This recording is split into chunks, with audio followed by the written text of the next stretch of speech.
have just started the semester with new goals and hoping more achievements, which is why it is very important for us to develop techniques for our studies in order to meet our goals. And of course, this is something very obvious to all of us.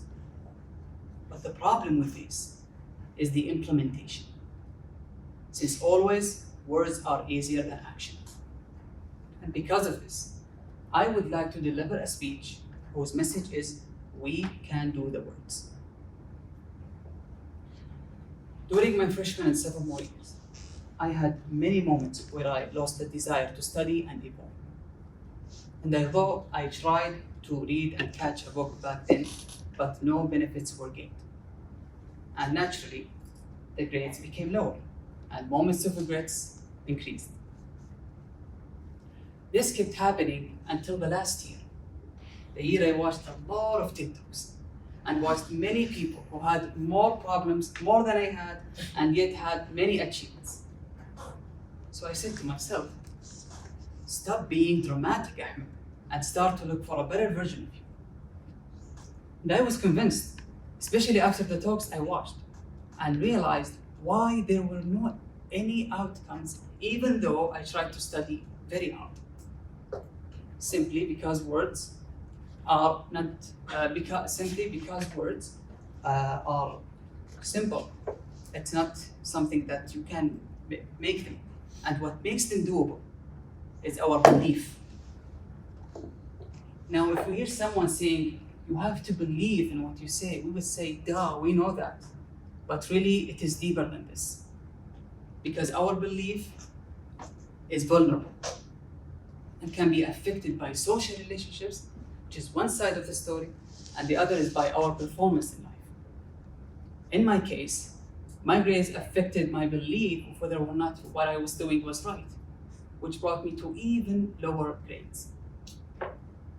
So, I needed effective outcomes, even if small, as fast as possible, to prove that what I was doing was right, so that my belief wouldn't be affected.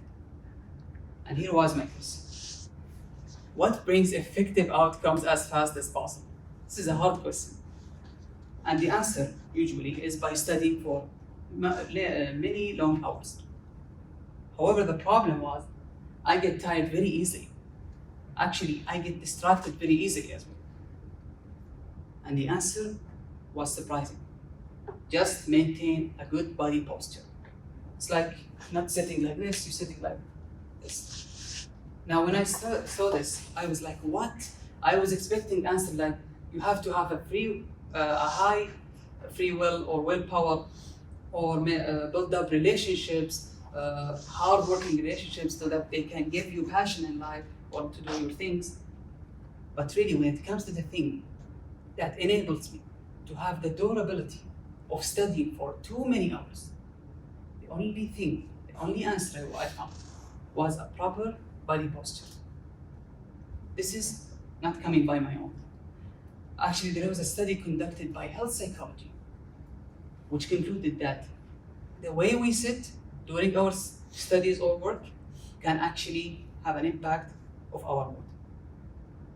And surely, effective outcomes need great moods.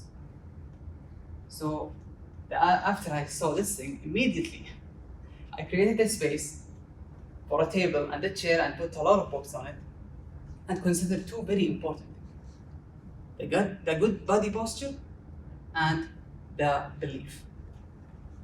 Here, my message to you is, as a student and as a Toastmaster member, you have to maintain a good body posture and to do your work no matter how small, because your work or your belief feeds on it.